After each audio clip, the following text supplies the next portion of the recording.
one vantage point of one news camera with one news reporter that has an agenda. That's what we've been fed since TV was invented. Those days are over.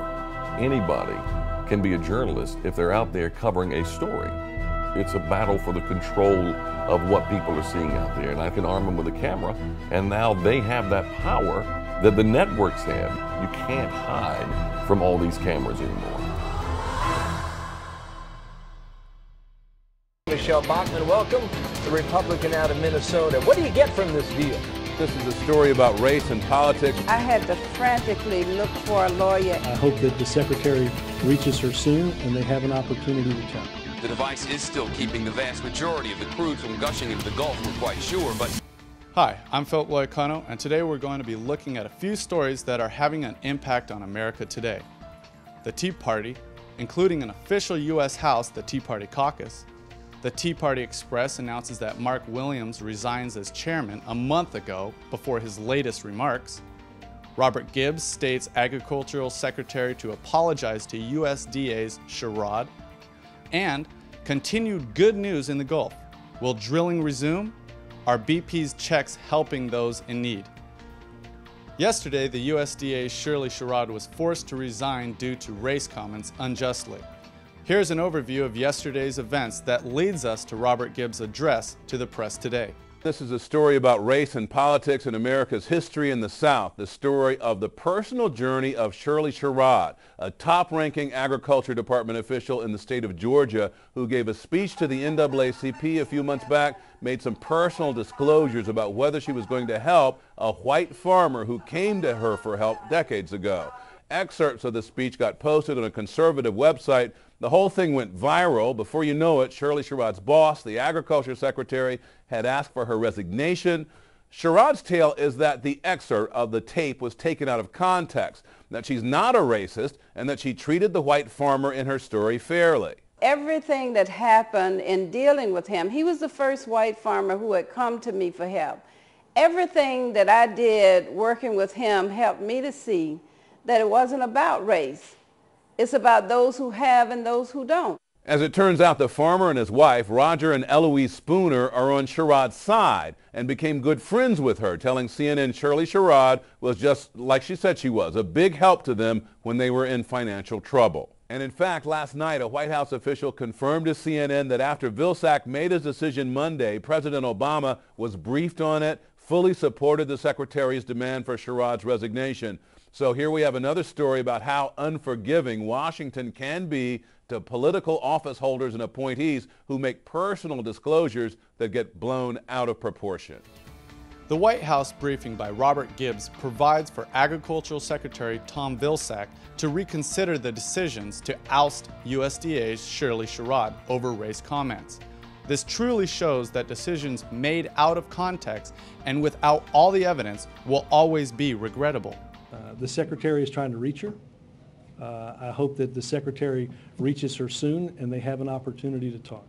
The secretary will apologize for the actions that have taken place over the past 24 to 36 hours. And on behalf of the administration, I offer our apologies.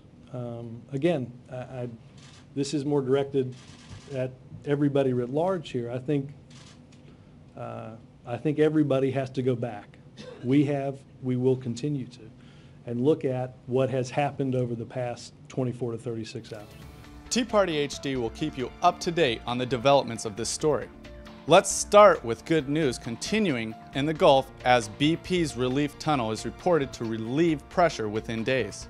As Tea Party HD has reported, BP's cap continues to hold, although some oil has been detected 2 miles from the original spill area.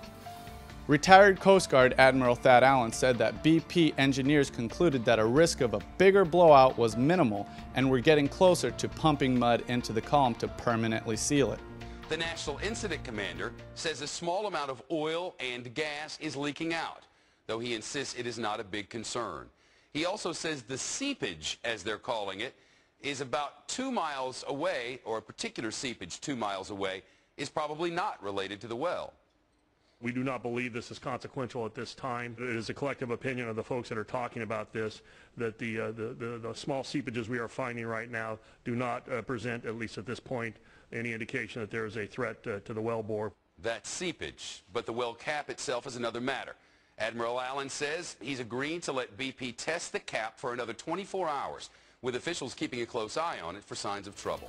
A group of 24 House Republicans, led by Republican Michelle Bachmann, officially launched the official United States Congressional Tea Party Caucus, and further defended the grassroots conservative movement as a positive force in American politics, and repeatedly insisting it does not have racist motives. The Tea Party doesn't have to protest outside the Capitol to get its message across. The growing political movement now has its own organization or caucus inside the House of Representatives. Grandma isn't shovel ready. And the leader of the new Tea Party caucus, Republican Congresswoman Michelle Bachmann of Minnesota, says her group will routinely sit down with ordinary Americans who she says want their country back. Michelle Bachmann, welcome. The Republican out of Minnesota. What do you get from this deal? You caucus in Washington, what comes from that?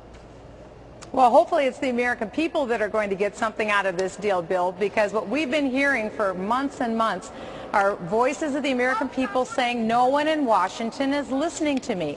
That's what this effort is all about, to allow real people to be able to come into Washington and in a private way speak directly to members of Congress. We think this is a great idea. The very first member to join the caucus is a member of the Republican leadership. I've written a letter to invite Speaker Pelosi to join as well. It's bipartisan, open to everyone, and it's really, the Tea Party is not a political party like Republican Party or Democrat Party. It's a set of ideas, and the ideas are very simple.